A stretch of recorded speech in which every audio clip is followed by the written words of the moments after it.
नमस्कार, सुदर्शन न्यूज देख रहे हैं आप और मैं हूं आपके साथ हिमांशु। नजर डालेंगे अब तक की तमाम बड़ी खबरों पर, लेकिन सबसे पहले इस वक्त की बड़ी खबर। और इस वक्त की जो बड़ी खबर है वो बड़ी खबर ये है कि झूठी अफवाह और लिखाई गई एफआईआर वापस हो, ऐसा कहा गया है।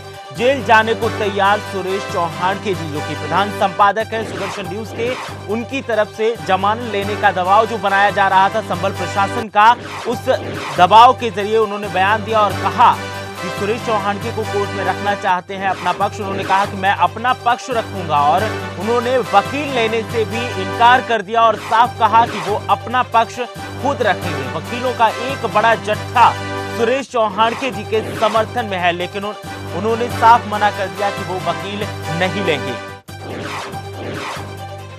और संभल कोर्ट से हमारे साथ जुड़ गए हैं हमारे संवाददाता रजत मिश्रा। रजत, अभी ताजा हालात क्या है वहां के? सुरेश चौहान जी को कोर्ट में पेश कर दिया गया है। उसके बाद उन्होंने अपनी बेल लेने से इनकार कर दिया है, क्योंकि किसी तरीके का अपराध सुरेश चौहान जी ने किया था। कोर्ट ने उनको जेल जाने का आदेश दिया है, लगातार जेल ले जाने का आदेश हुआ है, जिसके बाद अब कोर्ट उनको मुरादाबाद जेल की तरफ ले जा रही है। रजत, जिस तरीके से ये पूरा घटनाक्रम चल रहा था, अब कोर्ट की तरफ से क्या पहल की गई है और प्रधान संपादक ने क्या कहा है उस पर? सवाल दोहराइए दोबारा। रजत, जो पूरी ये चल रही थी प्रक्रिया, इसमें कोर्ट की तरफ से क्या पहल की गई है और प्रधान संपादक ने उस पर क्या कहा? देखिए, सुरेश जी ने साफ साफ इस बात को कहा है कि जिस अपराध में एफआईआर दर्ज की गई है वो अपराध उनके द्वारा किया नहीं गया है। और उन्होंने साफ साफ इस बात को रखा है कि जिन धाराओं में मुकदमा दर्ज किया गया वो धाराएं उनके ऊपर नहीं बनती। और उन्होंने इस बात के लिए चैलेंज भी किया है कि जिन धाराओं के कारण, जिस बात के कारण उनके ऊपर मुकदमा दर्ज किया गया है, वो चैलेंज है सुरेश चौहान का कि कहीं भी किसी भी वीडियो में, ऑडियो में, मैसेज में कहीं भी अगर उन्होंने ये बात कही हो तो उसके लिए सजा लेने को तैयार है। लेकिन इस बात को प्रूव करने की जिम्मेदारी पुलिस की है, जिसने 2 दिन के अंदर, 48 घंटे के अंदर नॉन वेर्बल वारंट सुरेश चौहान जी के खिलाफ जारी करवाया और उसके बाद उनको एक हार्डकोर क्रिमिनल के तरीके से अरेस्ट किया है। और संभवतः भारत के इतिहास में भी पहली बार है कि किसी एक एडिटर इन चीफ के ऊपर इस तरीके से मुकदमा दर्ज किया गया हो और उसके बाद उसको पुलिस ने गिरफ्तार किया हो। तो जाहिर तौर पर ये बहुत बड़ा मामला है और प्रशासन भी इस तरीके को लेकर, इस बात को लेकर बहुत सक्रिय है। बहुत तगड़ी सुरक्षा व्यवस्था की गई है सुरेश चौहान जी के संबंध के अंदर। पूरे सिक्योरिटी जोन में ले जाकर मुरादाबाद जेल पहुंचाया जाए। अभी फिलहाल मुरादाबाद जेल के लिए सुरेश चौहान जी निकले हैं और बहुत बड़ा मामला उनके साथ जा रहा है। रजत, जिस तरीके से ये पूरा मामला सामने आया और उसके बाद अब प्रशासन ने जमानत का भी दबाव बनाया और जमानत लेने से इनकार किया गया, अब आगे की क्या रणनीति रहेगी प्रधान संपादक जी की? तकनीकी खराबी के चलते हमारे संवाददाता से हमारा संपर्क टूट गया है और हम लगातार जो बात कर रहे हैं वो उस मामले को लेकर के, जो संभल का मामला था, उसकी खबर दिखाई जाने के बाद सुदर्शन न्यूज के प्रधान संपादक के खिलाफ एफआईआर दर्ज करवाई गई। अफवाह फैलाने की कोशिश की गई और अफवाह फैलाई गई कि अफवाह के जरिए कहा गया कि वो धार्मिक सद्भावना को बिगाड़ने की कोशिश कर रहे हैं और जिसके बाद उन्हें गिरफ्तार किया गया।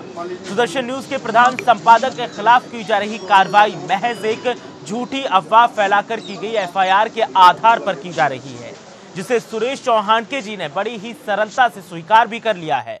चौहान जी का कहना है कि उन्होंने कोई गलत काम नहीं किया है और किसी धर्म विशेष को हानि पहुंचाने की कोई साजिश नहीं की, इसलिए वो जेल जाने के लिए भी तैयार हो गए हैं। वहीं दूसरी तरफ अब संभल का पुलिस प्रशासन सुरेश चौहान जी के ऊपर जमानत लेने और मामला रफा दफा करने का दबाव बना रहा है, लेकिन चौहान जी ने साफ कहा है कि वो किसी भी तरह पीछे हटने वाले नहीं हैं और कोर्ट जाकर अपना पक्ष रखेंगे।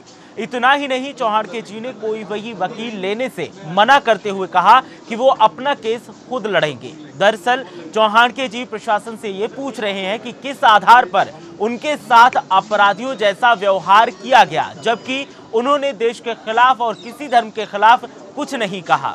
आपको बता दें कि भारी संख्या में कोर्ट के वकील चौहान जी के समर्थन में एएसपी ऑफिस पहुंचे हैं। और इस खबर पर तमाम अपडेट के साथ हमारे विशेष संवाददाता संभल से फोनलाइन पर जुड़ गए हैं राकेश पंडित जी। राकेश जी, ताजा हालात क्या हैं और जो मामले को रफा दफा करने की कोशिश की जा रही है उस पर क्या अपडेट है? देखिए, अभी फिलहाल जमानत लेने से इनकार किया है प्रधान संपादक जी ने और उनको मुरादाबाद जेल के लिए रवाना किया जा रहा है। काफिले में मैं हूँ, गाड़ियां चल रही है मुरादाबाद जेल के यहाँ से रवाना हो चुके हैं। यहाँ पर भारी संख्या में जो वकील समुदाय था वो इनके समर्थन में उतरे हैं और इसके अलावा यहाँ की जो लोकल जनता है वो इनके समर्थन में यहाँ पे उतरी हुई है और फिलहाल यहाँ से काफिला निकल चुका है मुरादाबाद जेल के लिए। और उसके बाद वहाँ पे उनको जेल में स्थानांतरित किया प्रधान संपादक जी को। राकेश पंडित जी, पूरे इस मामले पर प्रधान संपादक जी का क्या कहना है? देखिए, अभी वो पुलिस कस्टडी में है और उनको पुलिस की गाड़ी में बिठाया गया है। अभी मेरी खुद उनसे कुछ बात नहीं हुई है। थोड़ी देर बाद जब वो उनसे बातचीत होगी उसके बाद इस पूरे मामले पर अपडेट दी जाएगी आपको। बहुत बहुत शुक्रिया राकेश जी इस तमाम जानकारी के लिए। तो हमारे विशेष संवाददाता राकेश पंडित जी हमारे साथ जुड़े हुए थे, जिनका कहना था कि वो लगातार हमारे साथ जुड़ते रहेंगे और ताजा अपडेट देते रहेंगे। सुदर्शन न्यूज के प्रधान संपादक पर बेबुनियादी आरोपों को लेकर अब देश भर में विरोध होने लगा है। इसी के चलते छत्तीसगढ़ से मौलाना सैयद मोहम्मद अशरफी जिलानी ने संभल के मुस्लिमों की सुरेश जी के खिलाफ दर्ज कराई गई रिपोर्ट का विरोध किया है। उन्होंने कहा है कि सुदर्शन न्यूज के माध्यम से मैंने बहुत से मुद्दों पर सुरेश चौहान के जी के साथ चर्चा की है। मैं भी एक हिंदुस्तानी मुस्लिम हूं। मैं छत्तीसगढ़ शरिया कोर्ट से जुड़ा हुआ हूं और राष्ट्रीय मुस्लिम मंच का प्रदेश प्रवक्ता भी हूं। आगे उन्होंने कहा कि सुरेश चौहान के जी के साथ लखनऊ में जो हुआ, मैं उसकी पुरजोर मजम्मत करता हूं। साथ ही इसको लेकर आज हम सभी मंच के कार्यकर्ता कैंडल जलाकर विरोध प्रदर्शन करेंगे। और इस खबर पर तमाम चर्चा के लिए हमारे output editor Diwakar Vikram Singh ji news room से लाइव जुड़ गए हैं। दिवाकर जी, ये जो पूरा घटनाक्रम चला उसके बाद अब प्रशासन दबाव बना रहा है जमानत लेने की, क्या कहेंगे आप? देखिए, प्रशासन ने जो दबाव बनाया था उसके आगे हमारे प्रधान संपादक नहीं झुके। हिमांशु, मैं ये स्पष्ट कर देना चाहता हूं कि ये एक निर्भीक पत्रकारिता की जीत हुई, एक निर्भीक पत्रकार की जीत हुई है, क्योंकि उस पत्रकार ने जिसने कि देश विरोधी तत्वों और समाज विरोधी तत्वों के खिलाफ एक मुहिम चलाई संभल के, और अगर उसके एवज में बिना कोई कारण बताए उनके ऊपर ऐसी ऐसी धाराएं लगाई, उन्होंने कोई वकील लेने से इनकार कर दिया और साफ कहा कि कोर्ट में माननीय जज के सामने मैं अपनी बात खुद रखूंगा, और उन्होंने बेल लेने से इनकार कर दिया, जमानत लेने से इनकार कर दिया। हिमांशु, ये साबित करता है कि सुरेश जी अपने चैनल के माध्यम से एक पत्रकार के तौर पर जिस भी बात को उन्होंने अपने चैनल पर कहा संभल के मुद्दे पर, उस पर आज भी कायम है और कोर्ट के सामने उन्होंने अपनी बातों को रखा है। और एक निर्भीक, एक निष्पक्ष पत्रकारिता की उन्होंने जो मिसाल कायम की है उसकी दाद देनी होगी, और वो झुके नहीं। और उन्होंने कहा कि अगर मुझे निष्पक्ष पत्रकारिता के लिए, सही बात दिखाने के लिए अगर कोई सजा होती है तो मुझे स्वीकार है, मैं ऐसा जमानत लेने से इनकार करता हूँ। इसके पहले उन पर वही एसपी और एएसपी की तरफ से, पुलिस प्रशासन की तरफ से ये कहा जा रहा था कि इसको आप मामले को रफा दफा कर लीजिए और आपका बेल हो जाएगा। लेकिन उन्होंने कहा कि मैं कोई भीख नहीं मांग रहा हूं, मुझे ये बताया जाए कि मुझे किस कारण से, किस लिए, किस दोष में मुझे गिरफ्तार किया गया था। मुझे लखनऊ में मैं पत्रकारिता करने गया था, वहाँ मुझे डिटेन किया गया, उसके बाद संभल पुलिस आती है और मुझे बाकायदा गिरफ्तार करती है, उसके बाद मुझे कोर्ट में पेश किया जाता है। इसका कारण बताया जाए, क्योंकि दोषियों और आरोपियों के खिलाफ कोई मामला नहीं बनाया जा रहा है। और जिस व्यक्ति ने एक पत्रकार के तौर पर, एक चैनल के मालिक के तौर पर, सीएमडी के तौर पर, जिसने पूरे जिम्मेदारी के साथ किसी पहलू को रखा, उसको दरकिनार किया जा रहा है।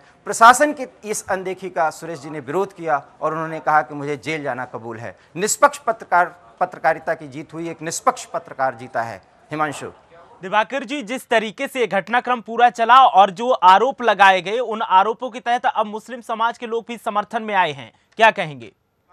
समर्थन में न सिर्फ मुस्लिम समाज बल्कि वकील, न्याय प्रक्रिया का एक अहम पहलू, अहम जो कड़ी है वो वकील, तमाम वकील जो है वहाँ संभल कारागार उसमें न्यायालय में वो वहाँ पर पहुँचे और उन्होंने विरोध किया कि सुरेश जी के खिलाफ जो मामला बनाया गया है पुलिस प्रशासन की तरफ से वो पूरी तरह गलत है। और अगर वकीलों की तरफ से विरोध किया जा रहा है, देश भर के तमाम संगठन विरोध कर रहे हैं, तमाम मुस्लिम संगठन विरोध कर रहे हैं, हिंदू संगठन विरोध कर रहे हैं, तो इसके पीछे हमें ये समझना होगा कि वो भी मानते हैं कि कहीं न कहीं एक निष्पक्ष पत्रकार को गलत तरीके से दबाने की कोशिश की गई है। और अगर पत्रकारिता को पर हमला करने की कोशिश की जाती है तो उसके खिलाफ सुदर्शन की मुहिम जारी रहेगी और सुरेश चौहान की मुहिम जारी रहेगी। इसीलिए उन्होंने जेल जाना स्वीकार किया है। दिवाकर जी, आप हमारे साथ बने रहिए, आगे भी हम आपसे जानकारी लेंगे। पुलिस के जरिए संभल ले जाने को लेकर प्रधान संपादक सुरेश चौहान के जी ने कहा कि उनका संकल्प संभल जाने का पूरा हुआ। आधार पे आपको अरेस्ट किया? अब तो अभी तो यही बताया गया है कि मेरे ऊपर जो संबल में एफआईआर हुआ है उसके लिए अरेस्ट किया गया है। लेकिन मुझे अभी पता चला है कि मुझे संभल लेके जा रहे हैं। तो मैं पुलिस का धन्यवाद करूंगा कि मेरा संकल्प था कि मैं 13 तारीख को संभल में जाकर ये कहूंगा कि मुझे जो अरेस्ट करने के लिए धमकी दी गई थी अब वो नहीं होगी। 13 को मैं संभल पहुंच रहा हूँ। वहीं अपनी गिरफ्तारी को लेकर प्रधान संपादक ने कहा कि एक साजिश के तहत किया गया है, और उन्होंने क्या कुछ कहा आइए सुनते हैं। विशेष बात है कि एक राष्ट्रीय समाचार चैनल पर कोई कार्यक्रम चला, कंटेंट चला, उस कंटेंट पर किसी एक थाने के एसएचओ स्तर के अधिकारी ने एफआईआर किया।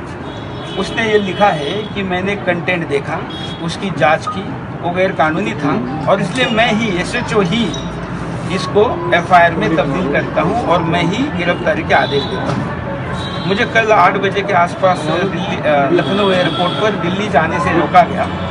तब ये बताया गया कि आपको डिटेन किया जा रहा है। उसी समय 8 बजे संभल के एसपी ने मीडिया में डिक्लेयर कर दिया कि सुरेश चौहान को अरेस्ट किया है, सब जगह आया भी है। अभी मुझे रात भर ये बताया जा रहा था कि मैं डिटेन हूँ और अभी मेरा अरेस्ट का टाइम बताया जा रहा है कि 12 बजे का है। तो ये क्या है, ये क्या दिखाता है? ये वहाँ के एसपी का अति उत्साह है या किसी रणनीति का हिस्सा है? क्या प्रशासन ने शफीकुर रहमान के सामने घुटने टेक देने का तय कर लिया है?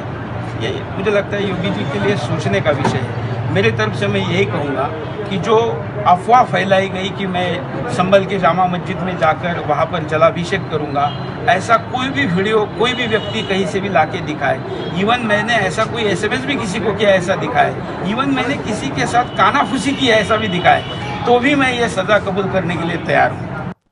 जो ये पूरा घटनाक्रम चल रहा है और प्रधान संपादक श्री सुरेश चौहान के जी को लेकर के जो अफवाहें फैलाई गई और एफआईआर दर्ज की गई, उसको लेकर के अमर सिंह ने क्या कुछ कहा ये सुनते हैं। ऐसा कोई प्रोग्राम सुदर्शन मैं बिल्कुल असहमत हूँ। सुदर्शन न्यूज़ अगर उनके जावेद मियाँ के आका पाकिस्तानी जासूस हसमत और मुनवर सलीम के आका वक्फ की ज़मीन को कौड़ियों के भाव में चोरी से झपट लेने वाले बाज लंपट और धूर्त आजम खान, वो सुदर्शन न्यूज़ में घंटों कार्यक्रम देते हैं, नौका की सैर कराते हैं आपके संपादक को। तो सुदर्शन न्यूज़ इतना गंदा है तो आजम खान उनसे 1-1 घंटे का साक्षात्कार उनको क्यों देते हैं? मेरी अपील है उत्तर प्रदेश के मुख्यमंत्री से कि हमारे मित्र और आपके संपादक को जल्द से जल्द रिहा करें, बहुत अच्छे व्यक्ति हैं। तो सुना आपने अमर सिंह को कि अमर सिंह ने भी इस पूरे घटनाक्रम का विरोध किया और उन्होंने जो कार्रवाई की गई है प्रधान संपादक जी के ऊपर उसका विरोध करते हुए कहा कि मुख्यमंत्री से अपील करूंगा कि इस मामले में वो हस्तक्षेप करें। हमारे आउटपुट एडिटर दिवाकर विक्रम सिंह जी लगातार लाइव जुड़े हुए हैं न्यूज रूम से। दिवाकर जी, राजनेता भी समर्थन में, आम जनता भी समर्थन में और कई मीडिया जो संस्थान है वो भी समर्थन में है और इस घटनाक्रम के खिलाफ आवाज बुलंद कर रहे हैं, क्या कहेंगे आप? हिमांशु, अगर सच का साथ कोई भी व्यक्ति देता है, राजनेता देता है, हमारे मीडिया के सहयोगी देते हैं, तो मीडिया की ये भूमिका होती है, एक राजनेता की भूमिका होती है कि दिल की आवाज़ सुने, सच की आवाज़ सुने। और सच की आवाज़ यही कहती है कि प्रधान संपादक सुरेश चौहान की जो बात कह रहे हैं कि मुझे किस अपराध के लिए गिरफ्तार किया गया, मुझे डिटेन किया गया, बाकायदा एक पुलिस प्रशासन की तरफ से एक रणनीति के तहत मेरी गिरफ्तारी की गई और बिना किसी कारण बताए मुझे जमानत देने को भी तैयार कर रहे हैं। तो क्या मैं कोई भीख मांग रहा हूं? मैंने वो काम किया है जो समाज विरोधी तत्वों को देश के सामने रखने के लिए, प्रशासन के सामने रखने के लिए किया है। और सबसे बड़ी बात, पुलिस प्रशासन के खिलाफ की गई वो आक्रामक कार्रवाई, जिसको कि एक तरह से कश्मीरी आतंकी जिस तरह से जिस रणनीति के साथ अपने कारनामों को अंजाम देते हैं, वैसा कुछ जो उन्होंने दिखाया था हमने सुदर्शन न्यूज़ के माध्यम से दीपा सराय की उस घटना को, उसके बाद हमने संभल की पूरी स्थिति पर जो एक सीरीज चलाई थी, अगर उसके एवज में ये बताया जाता है कि हमने कम्युनल हार्मनी को चोट पहुंचाने की कोशिश की है, तो प्रधान संपादक ने कहा कि अगर मेरी ये गलती है तो मैं ये सज़ा स्वीकार करता हूं और उन्होंने जेल जाने को स्वीकार किया। तो ये पत्रकारिता की निर्भीक निष्पक्ष पत्रकारिता की एक और निर्भीक पत्रकार की जीत हुई है हिमांशु, और इसलिए उन्होंने जेल जाना स्वीकार किया है। दाद देनी होगी उनके इस अपने आत्म स्वाभिमान की और उनके अंदर जो कॉन्फिडेंस है कि मैंने अगर गलती नहीं की है तो मुझे इस 21वीं शताब्दी के भारत में न्याय प्रशासन से हमें सही न्याय मिलेगा, उचित न्याय मिलेगा, और उसकी चाहत में उन्होंने कहा कि हमें जेल जाना स्वीकार करना है और मैंने किया है और मैं करूंगा। इसलिए करूंगा कि पुलिस प्रशासन अब भी यह स्पष्ट नहीं कर पाई कि आखिर में सुरेश चौहान की गलती क्या थी। दिवाकर जी, जिस तरीके से ये पूरा घटनाक्रम चला और जिस तरीके की बातें सामने आई, उससे क्या लगता है कि जो स्थानीय नेता है संभल के, उनके दबाव में प्रशासन काम कर रहा है? ये एक भूमिका हो सकती है, इसके पीछे एक रणनीति हो सकती है। वैसे तो पुलिस प्रशासन, एसपी और एएसपी अपनी बातों को, अपनी दलीलों को उनके सामने रखने की कोशिश करते रहे, लेकिन हमारे प्रधान संपादक चूंकि एक निर्भीक पत्रकार हैं, उनके अंदर भी पूरी तरह से किसी भी मुद्दे की, किसी भी मामले की, किसी भी रणनीति का विश्लेषण करने की पूरी तार्किक क्षमता है उनके पास। और उन्होंने जब उसको देखा कि उनको गलत तरीके से पूरी तरह से उनको पेश किया गया है पिछले 48 से 72 घंटे के बीच में, और उन्होंने अगर एक निर्भीक पत्रकार के तौर पर इसका अगर विरोध किया है, तो उन्होंने पत्रकारिता की लाज रखी है। हिमांशु, मुझे ऐसा लगता है कि उन्होंने जेल जाना स्वीकार करके एक सही कदम उठाया है। बहुत बहुत शुक्रिया दिवाकर जी हमारे साथ जुड़ने के लिए और इस मसले पर तमाम जानकारी देने के लिए। तो आउटपुट एडिटर दिवाकर विक्रम सिंह जी हमारे साथ जुड़े हुए थे, जिनका साफ तौर पर कहना था कि एक निर्भीक पत्रकार, निडर पत्रकार और एक पत्रकारिता जो सच्ची होती है उसकी जीत हुई है। और जिस तरीके से हमारे प्रधान संपादक श्री सुरेश चौहान के जी ने अपने आप के ऊपर जो आरोप लगाए गए हैं उनका सामना करने का जो जोश दिखाया है, जज्बा दिखाया है, वो काबिले तारीफ है। और ये कहीं ना कहीं उन लोगों के मुंह पर एक करारा तमाचा है जो लोग सुदर्शन न्यूज के प्रधान संपादक के खिलाफ साजिश कर रहे थे और साजिश के तहत अफवाहें फैलाकर इस तरीके की कार्रवाई का दबाव संभल के प्रशासन पर बना रहे थे। और जो हुआ उसके बाद जिस तरीके की निडरता दिखाई गई है प्रधान संपादक जी की तरफ से, वो काबिले तारीफ है। और उनकी तरफ से साफ कहा गया है कि जो दबाव मेरे ऊपर बनाया जा रहा है वो दबाव मैं बिल्कुल नहीं मानूंगा और मेरे ऊपर किन आरोपों के तहत कार्रवाई की गई है उनके बारे में जब तक मुझे जानकारी नहीं दी जाएगी, जब तक मुझे नहीं बताया जाएगा, तब तक मैं किसी भी तरीके की कोई भी जमानत नहीं लूंगा और कोर्ट में अपने आप को खुद डिफेंड करूंगा और अपना केस अपने आप आगे बढ़ाऊंगा। मुझे किसी वकील की भी जरूरत नहीं है, साफ कहा गया प्रधान संपादक श्री सुरेश चौहान के जी की तरफ से। उन्होंने साफ कह दिया कि मुझे किसी वकील की या किसी की जरूरत नहीं है। और असर ये हुआ है कि उनकी लोकप्रियता और जिस तरीके से वो निर्भीक पत्रकारिता करते हैं सुरेश चौहान के जी, उसका असर ये हुआ कि देश में कई जगह पर लोग उनके समर्थन में आए हैं। और समर्थन में आने के अलावा मुस्लिम समाज के लोगों ने भी इस कार्रवाई का विरोध किया है। इस बुलेटिन में फिलहाल इतना ही, लेकिन चलते चलते नजर डालेंगे 2 मिनट में 10 बड़ी खबरों पर।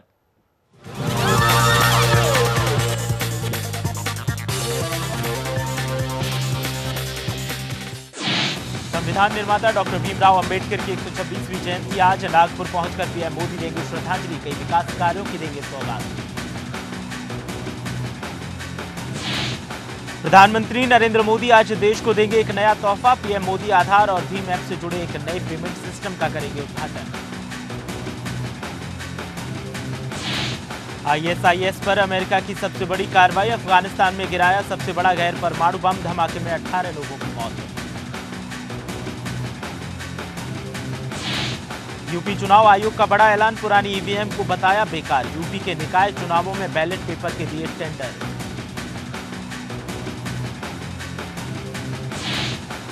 कश्मीर में सेना पर हमला करने वाले लड़कों की हुई पहचान, पुलिस ने कड़ी कार्रवाई का दिया आश्वासन।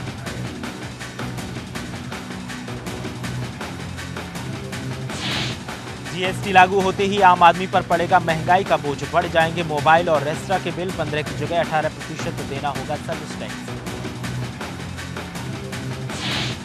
पत्रकारिता का संकल्प हुआ पूरा, प्रधान संपादक सुरेश चौहान के जी पहुंचे संभल, जमानत लेने से किया इनकार, कहा मैं अपनी बात खुद कोर्ट में रखूंगा। फेसबुक ने अपने मैसेंजर्स में ग्रुप पेमेंट की शुरुआत की। इसके तहत मैसेंजर के ग्रुप में एक साथ कई लोगों को पैसे भेजे जा सकते हैं। सचिन तेंदुलकर पर बनी फिल्म सचिन आ बिलियन ड्रीम्स का ट्रेलर हुआ रिलीज। 2 मिनट 13 सेकंड के इस वीडियो में क्रिकेट के भगवान के जीवन की शानदार झलक आई है नजर। बैडमिंटन खिलाड़ी पीवी सिंधु को एक हफ्ते में ही रैंकिंग में अपना दूसरा स्थान गंवाना पड़ा। एक हफ्ते बाद ताजा बैडमिंटन विश्व महासंघ की सूची में 3 पायदान खिसक कर 5वें स्थान पर पहुंची सिंधु।